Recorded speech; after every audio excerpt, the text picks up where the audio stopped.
दोस्तों, एक पति के निधन के बाद उसकी मेहनत की कमाई, उसके बैंक बैलेंस, इसका क्या होता है? क्या वो उसकी पत्नी को मिलेंगे? क्या वो उसके बच्चे को मिलेंगे? या वो उसकी माँ या पिता को मिलेंगे? इस क्वेश्चन का जवाब आज हम कर्नाटका हाईकोर्ट के एक रीसेंट जजमेंट के थ्रू समझने वाले हैं। दोस्तों, अगर किसी की मृत्यु बिना विल या वसीयत के होती है, तो उसे कानून में इंटरस्टेट डेथ कहते हैं। आज के वीडियो में हम समझेंगे कि हिंदू सक्सेशन एक्ट के तहत इंटरस्टेट डेथ में प्रॉपर्टी किसे मिलती है। हम ये भी समझेंगे कि इंडियन सक्सेशन एक्ट के तहत किसी इंटरस्टेट मेल के डेथ में प्रॉपर्टी किसे मिलेगी। और हम ये समझेंगे कि किन केसेस में इंडियन सक्सेशन एक्ट लगेगा और किन केसेस में हिंदू सक्सेशन एक्ट लगेगा। दोस्तों, मैं हूं एडवोकेट अतिशय प्रसाद दिल्ली से, और बिना किसी देरी के चलिए शुरू करते हैं आज के इस वीडियो को। अगर कोई हिंदू व्यक्ति बिना किसी विल या वसीयत के मरता है, तो उस पे हिंदू सक्सेशन एक्ट के नियम लगते हैं। अब इस एक्ट में एक बहुत बड़ा कॉन्सेप्ट है जो कि है क्लास 1 हेयर्स। क्लास 2 हेयर्स भी होते हैं, पर क्लास 2 तक हमें नहीं जाना है क्योंकि ज़्यादातर 90% केसेस में क्लास 1 हेयर्स ही सारा प्रॉपर्टी ले लेते हैं। क्योंकि क्लास 1 हेयर्स में एक बहुत लंबी लिस्ट दी गई है, और अगर क्लास 1 हेयर्स की लिस्ट में से कोई एक भी प्रेज़ेंट हो, तो क्लास 2 हेयर्स को कुछ नहीं मिलेगा। दोस्तों, हिंदू सक्सेशन एक्ट में क्लास 1 हेयर्स में किसी भी इंटरस्टेट मेल की मदर, वाइफ और बच्चे, ये तीनों आते हैं। अब क्लास 1 हेयर्स की लिस्ट में जितने भी लोग प्रेजेंट हैं, उनमें सब में बंटवारा इक्वल शेयर में होगा। मान लीजिए किसी की मृत्यु के बाद उसकी मदर, वाइफ और 2 बच्चे बचते हैं, तो सबको 25-25-25% प्रॉपर्टी का शेयर मिलेगा। अगर वो पर्सन हिंदू है तो यहाँ हिंदू लॉ में वाइफ को और माँ को बराबर का हक है। यानी कि अगर कोई हिंदू मेल मरता है बिना वसीयत के, तो उसकी वाइफ और उसकी माँ और उसके बच्चों, सबको इक्वल शेयर मिलेगा प्रॉपर्टी में। अब हम समझते हैं कि इस बारे में इंडियन सक्सेशन एक्ट क्या कहता है। दोस्तों, इंडियन सक्सेशन एक्ट के प्रावधान हिंदू सक्सेशन एक्ट से बिल्कुल अलग हैं। इंडियन सेक्शन एक्ट का सेक्शन 32 और 33 क्लियर शब्दों में कहता है कि अगर किसी का निधन हो जाए और उसके पीछे उसकी पत्नी और उसके बच्चे जिंदा हैं, जिन्हें लीनियल डिसेंडेंट्स कहा गया है, तो फिर उस व्यक्ति की माँ को प्रॉपर्टी में कोई शेयर नहीं मिलेगा।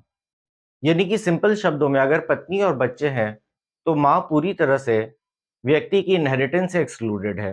यानी कि उन्हें कुछ भी नहीं मिलेगा। सारा का सारा इनहेरिटेंस पत्नी और बच्चों को जाएगा।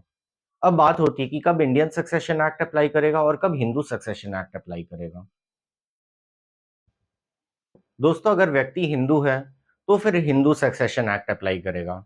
पर अगर कपल में एक भी व्यक्ति हिंदू नहीं है, यानी कि वो एक इंटर रिलीजियस मैरिज है, जिस पे स्पेशल मैरिज एक्ट लगा है, तो स्पेशल मैरिज एक्ट के तहत किए गए शादी में इंडियन सक्सेशन एक्ट लगेगा, ना कि हिंदू सक्सेशन एक्ट लगेगा। यानी कि इंटर रिलीजियस मैरिज और क्रिश्चियन मैरिजेस में इंडियन सक्सेशन एक्ट के प्रावधान लागू होते हैं। यानी कि अगर किसी की मैरिज इंटर रिलीजियस है और उसने विल नहीं बनाया है, तो उसके निधन के बाद उसके प्रॉपर्टी पे इंडियन सक्सेशन एक्ट के नियम लगेंगे, और उसकी माँ को कुछ नहीं मिलेगा अगर उसके पीछे उसकी पत्नी और उसके बच्चे हैं। दोस्तों, आज के केस के फैक्ट्स भी सिंपल हैं। आज के केस के फैक्ट्स में एक क्रिश्चियन इंसान की डेथ हो जाती है। अब जब उसकी बीवी और बच्चे सक्सेशन सर्टिफिकेट लेने के लिए गए कोर्ट में, तो फिर उनका सक्सेशन सर्टिफिकेट रिजेक्ट हो गया। क्यों रिजेक्ट हुआ? क्योंकि कोर्ट ने कहा कि उनकी माँ का भी संपत्ति पे अधिकार होगा। दोस्तों, जब मामला हाईकोर्ट गया, तो हाईकोर्ट ने कहा कि क्रिश्चियन परिवार पे इंडियन सक्सेशन एक्ट लगता है, और इंडियन सक्सेशन एक्ट के प्रावधान बहुत क्लियर है कि अगर किसी के पीछे उसकी पत्नी और बच्चे हो, तो उसकी माँ को संपत्ति पे कोई भी अधिकार नहीं होगा। और इसीलिए इस केस में मृतक की पत्नी और बच्चों को सक्सेशन सर्टिफिकेट मिल गया। तो दोस्तों, इस केस से हमारे क्या कंक्लूजन है? दोस्तों, इस केस से हमारी ये कंक्लूजन है कि अगर आपकी मैरिज स्पेशल मैरिज एक्ट के तहत हुई है, या आप क्रिश्चियन फैमिली से बिलोंग करते हैं, और आप पे इंडियन सक्सेशन एक्ट लगता है, तो फिर आपको अपना विल बना के रखना चाहिए अगर आप अपनी माँ को संपत्ति देना चाहते हैं तो। क्योंकि इंडियन सक्सेशन एक्ट के प्रावधान बहुत क्लियर हैं कि अगर किसी के पीछे उसकी पत्नी और बच्चे हो, यानी लीनियंट डिसेंडेंट्स हो, तो फिर उनकी माँ को संपत्ति पे कोई अधिकार नहीं मिलेगा। जहाँ तक बात होती है एक हिंदू मेल की, तो फिर हिंदू मेल पे लगेंगे हिंदू सक्सेशन एक्ट के प्रोविजन। अब हिंदू सक्सेशन एक्ट के प्रोविजन के तहत माँ, बीवी और बच्चों का इक्वल अधिकार है संपत्ति पे। अगर आप इसको ओवरराइड करना चाहते हैं, तो आप विल बना के कर सकते हैं। तो दोस्तों, आई होप आज का शॉर्ट केस एनालिसिस आपको पसंद आया हो, और आपको पता चला हो कि किसी के भी इंटरस्टेट डेथ के केस में इंडियन सक्सेशन एक्ट और हिंदू सक्सेशन एक्ट में क्या अंतर है। और ऐसे लीगल अपडेट्स के लिए जुड़े रहें हमारे चैनल प्रसाद लॉ से।